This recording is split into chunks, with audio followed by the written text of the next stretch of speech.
Hello friends, welcome back to my channel learn with Richa. आज हम class tenth maths chapter 2 बहुपद के कुछ महत्वपूर्ण प्रश्नों को हल करेंगे।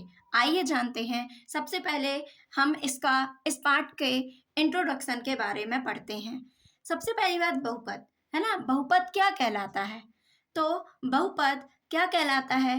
देखो, बहुपद एक ऐसा बीजीय व्यंजक होता है जिसमें चर होते हैं, अचर होते हैं, वह संक्रियाएं सम्मिलित होती हैं, है ना। वो क्या कहलाता है? बहुपद कहलाता है। अब चर क्या होते हैं? चर होते हैं एक्स वाई जेड, ये तो आप जानते होंगे। अचर क्या होते हैं? अचर मतलब एक दो तीन चार। अचर यानी वे संख्याएं, अचर यानी वे राशियां जिनके मान बदलते नहीं हैं, और चर यानी वे राशियां जिनके मान बदलते रहते हैं। For example X Y Z A B C, है ना। अपन ये ले सकते हैं। और अचर में क्या हो जाएंगी? संख्याएं आ जाएंगी। अब चर की घात क्या होनी चाहिए? एक पूर्ण संख्या होनी चाहिए। मतलब पूर्ण संख्या क्या होती है? 0, 1, 2, 3, 4 ये होनी चाहिए। ये नहीं कि ऋण 1 हो जाए, ऋण 2 हो जाए। क्या ऋण 1 एक पूर्ण संख्या है? नहीं है। ऋण 2 एक पूर्ण संख्या है? नहीं है। क्या 1/2 एक पूर्ण संख्या है? नहीं है। पूर्ण संख्या जो होती है ना, पूर्ण संख्या मतलब 0, 1, 2, 3, 4, ठीक है। तो ये होना चाहिए। या तो बहुपद क्या कहलाता है? एक ऐसा बीजीय व्यंजक जिसमें चर, अचर व संक्रियाएं मतलब धन ऋण जोड़ घटाना, है ना, धन ऋण गुणा भाग, ये सब सम्मिलित होते हैं। तो एक ऐसा बीजीय व्यंजक जिसमें चर, अचर व संक्रियाएं सम्मिलित होती हैं, उसे क्या कहते हैं? बहुपद कहते हैं। तथा इसमें एक महत्वपूर्ण चीज ऐड करना जरूरी है, चर की घात एक पूर्ण संख्या होती है। या आप ऐसा भी लिख सकते हैं, एक ऐसा बीजीय व्यंजक जो चर, अचर व संक्रियाओं से मिलकर बनता है तथा चर की घात एक पूर्ण संख्या होती है। देख लीजिए, जैसे आप लिख सकते हैं ए एक्स प्लस बी, ये क्या कहलाएगा? एक बहुपद कहलाएगा, है ना। ये है चर। अचर क्या है? ये इसके चर की घात कितनी है? एक्स कितनी बार आया? एक बार, मतलब इसकी घात कितनी हुई? एक, है ना। अब जैसे हो गया a x square plus b x plus c, इसमें क्या है? चर की घात 2 है ना। अब जैसे आ गया 4, है ना, तो आप कहेंगे क्या 4 एक बहुपद है कि नहीं? हाँ, ये एक बहुपद है। इसमें रख दो x की घात 0, तो x की घात 0 का मान कितना होता है? 1 होता है। तो 4 एकम 4 हो जाएगा, है ना। जैसे अपन इसको कैसे लिख सकते हैं? 4x⁻0 लिख सकते हैं ना। तो ये क्या कहलाएगा? x⁻0 का मान क्या होगा? 1, तो 4 एकम 4, ये हो जाएगा, है ना। तो ये भी क्या कहलाएगा? एक बहुपद कहलाएगा, ठीक है। अब देखिए, हम आते हैं घात के आधार पर बहुपद, है ना। तो घात के आधार पर बहुपद सबसे मोस्ट इंपॉर्टेंट क्वेश्चन है। ये कभी कभी एक नंबर में पूछ लेता है, रैखिक बहुपद क्या कहलाता है ना। एक घात आएगा तो आप तो समझ जाएंगे, है ना। लेकिन आता है रैखिक बहुपद, तो वह बहुपद जिसकी अधिकतम घात क्या होती है? एक होती है, उसे रैखिक बहुपद कहते हैं। रैखिक बहुपद है जिसकी घात क्या होनी चाहिए? एक, है ना। तो जैसे अपन देखें, अब पूछा जाता है एक नंबर के क्वेश्चन में कि रैखिक बहुपद का मानक रूप लिखिए या रैखिक बहुपद का एक उदाहरण लिखिए, तो आप लिख सकते हैं। रैखिक बहुपद का उदाहरण क्या हो जाएगा? A x plus B. अब देखिए, है ना, चर क्या है? एक्स। चर की घात कितनी है? एक्स कितनी बार आया है? एक बार। तो ये एक रैखिक बहुपद का उदाहरण है ना।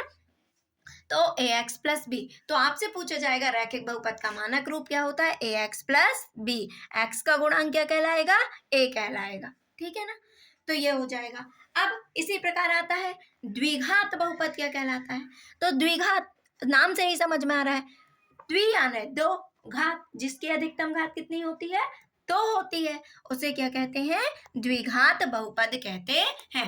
अब पूछता है क्वेश्चन, द्विघात बहुपद का मानक रूप लिखिए, तो ये हो जाएगा a x square plus b x plus c, है ना। अब देखो, कहाँ देखना है? हमने देखा इसकी अधिकतम घात देखना है, सबसे ज्यादा है ना। तो अधिकतम घात कितनी है, x की अधिकतम घात 2 है ना। तो यहाँ पर ये क्या कहलाएगा, द्विघात बहुपद कहलाएगा, है ना। ऐसे ही त्रिघात आता है, तो वह बहुपद जिसके अधिकतम घात 3 होती है उसे त्रिघात बहुपद कहते हैं। तो आपको देखना है कि जो बहुपद दिया हुआ है उसमें सबसे ज्यादा घात क्या है, और जो सबसे ज्यादा घात होगी उसी घात का वह बहुपद कहलाएगा। और ध्यान दीजिए, कभी कभी सामान्यता क्या होता है कि बच्चे क्या करते हैं, बराबर जीरो लगा देते हैं बहुपद लिखने के बाद। तो आप जीरो नहीं लगाएंगे, यदि आप बराबर जीरो लगा देंगे तो वो गलत हो जाएगा, फिर वो समीकरण बन जाएगा। इसलिए ध्यान रखना, यदि बहुपद पूछता है तो आप बराबर जीरो नहीं लगाएंगे। अब जैसे कभी कभी पूछ लेता है, ये तो ठीक है आ जाएगा, लेकिन कभी कभी ये पूछ लेता है कि बताइए कौन सा बहुपद है ना। तो कभी कभी इस रूप में लिखा जाता है √3x + 5।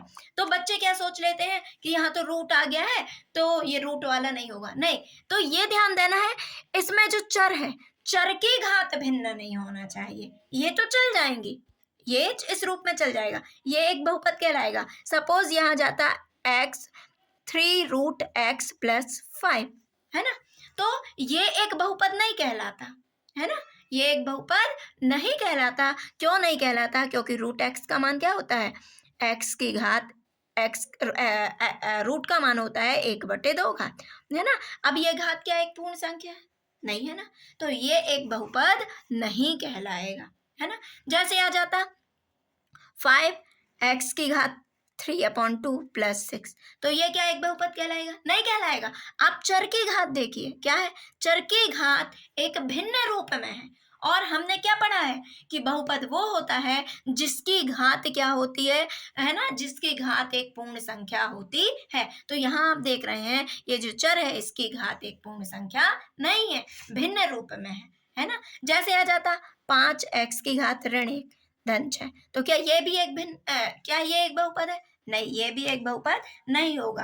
क्यों नहीं होगा, क्योंकि हमने क्या पढ़ा है कि जो घात होती है बहुपद की वो क्या होती है, एक पूर्ण संख्या होती है। क्या ऋण एक पूर्ण संख्या है, नहीं है ना। तो इस तरह से आपको प्रश्नों को बहुत ही थोड़े सा ध्यान रखेंगे आप, तो आपका बहुपद के जो ऑब्जेक्टिव हैं वो सही हो जाएंगे, तो आपसे बन जाएगा। चलिए अब अपन आगे देखते हैं। कभी कभी एक क्वेश्चन पूछ लेता है ऑब्जेक्टिव में कि यदि ये एक बहुपद ax + b के रूप में है ना, जहां a ≠ 0 है ना, इस रूप में है, तो इसका जो आलेख बनेगा या ग्राफ बनेगा वो कैसा बनेगा, है ना। तो इसका आलेख याद रखना, रैखिक बहुपद का आलेख एक सरल रेखा होती है। क्या होती है, एक सरल रेखा होती है ना।